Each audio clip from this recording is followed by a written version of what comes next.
আসসালামু আলাইকুম। I am chef Ishika. Welcome to আইফুড channel. আমার আজকের রেসিপি হলো কাঁচা আমের পুডিং আচার। এটা কোনো নর্মাল পুডিং বা আচার নয়, এটি খুবই ইউনিক, ভিন্ন স্বাদের ও সহজ একটি আচার রেসিপি।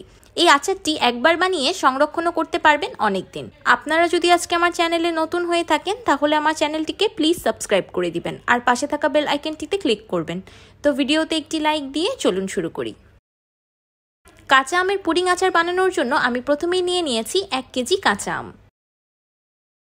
আমি আমটাকে খুব ভালো মতো ধুয়ে মুছে শুকিয়ে নিয়েছি। এবার আমি একটি পিলারের সাহায্যে আমের স্কিনটাকে পিল করে নেব। আপনাদের যেভাবে সুবিধা হয় আপনারা সেইভাবে কোনো নাইফ বা বটি দিয়েও আমটা পিল করে নিতে পারেন। আমার সবগুলো আম খুব ভালোভাবে পিল করা হয়ে গিয়েছে। এবার একটি গ্রেটারের সাহায্যে আমি আমগুলোকে গ্রেট করে নিব। আমি আমগুলো গ্রেট করার জন্য এমন বড় ছিদ্রটা ব্যবহার করছি। সবগুলো আম খুব ভালোভাবে গ্রেট করা হয়ে গিয়েছে। এবার একটি বাটিতে তুলে রাখছি।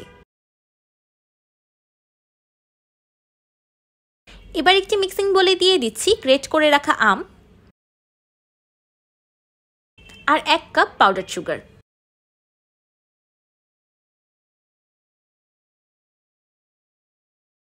এবার হাত দিয়ে আম আর চিনিটাকে খুব ভালোভাবে মাখিয়ে নিব।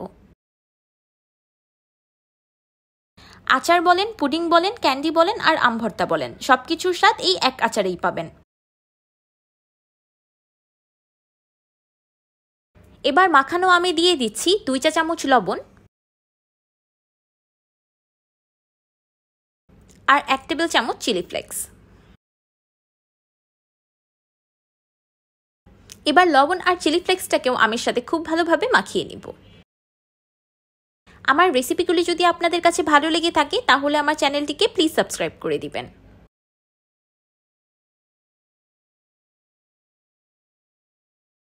আমার আমের মিক্সচারটা একদম রেডি। এবার পরবর্তী ধাপে চলে যাব। সেই জন্য একটি গ্লাসে নিয়ে নিয়েছি 1 কাপ পানি। এবার পানিতে দিয়ে দিচ্ছি 100 গ্রাম কর্নফ্লাওয়ার।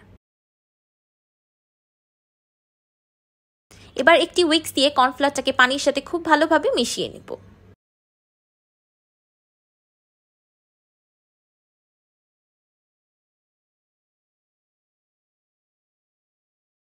এবার একটি পরিষ্কার শুকনো প্যানে দিয়ে দিচ্ছি আগে থেকে তৈরি করে রাখা আমের মিক্সচার আর কর্নফ্লাওয়ার স্লারি।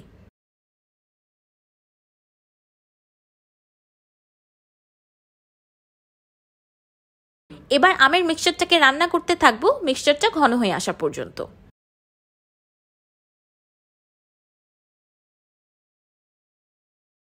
আমি দেখার সৌন্দর্যের জন্য 1-2 ফোঁটা সবুজ ফুড কালার দিয়ে দিয়েছি, এটা আপনারা চাইলে স্কিপ করতে পারেন।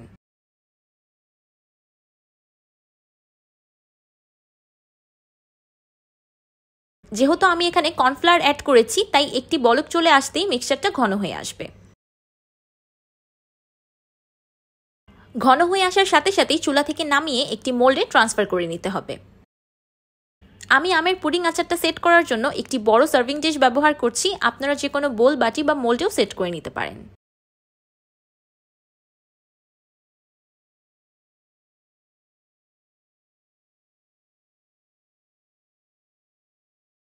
এবার এটাকে নর্মাল ফ্রিজে সেট হতে রেখে দিব 1 থেকে 2 ঘন্টার মতো। 2 ঘন্টা পর আমাদের পুডিং আচারটা খুব ভালোভাবে সেট হয়ে গিয়েছে। এবার এটাকে ডিমোল্ড করে নিব।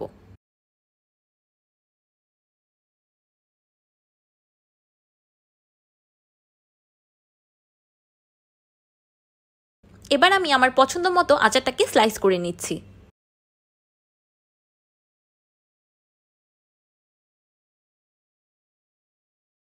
স্লাইসিংটা একদম নিজের উপর, আপনারা যেভাবে খুশি সেভাবে কেটে নিতে পারেন।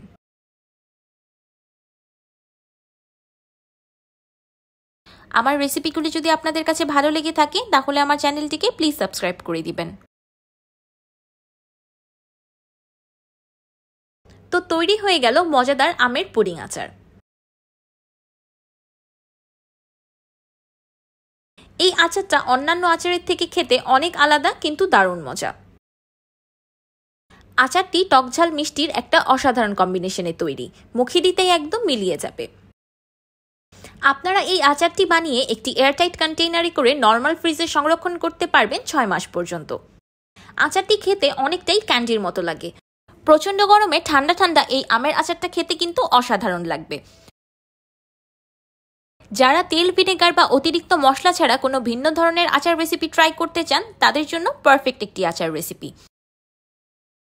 আমার আজকের এই কাঁচা আমের পুডিং আচার রেসিপিটি আপনাদের কাছে কেমন লাগলো অবশ্যই কমেন্ট করে জানাবেন। ভিডিওটি ভালো লাগলে একটি লাইক দিবেন আর আমার চ্যানেল সাবস্ক্রাইব করে আমার চ্যানেলের পাশেই থাকবেন। আল্লাহ হাফেজ।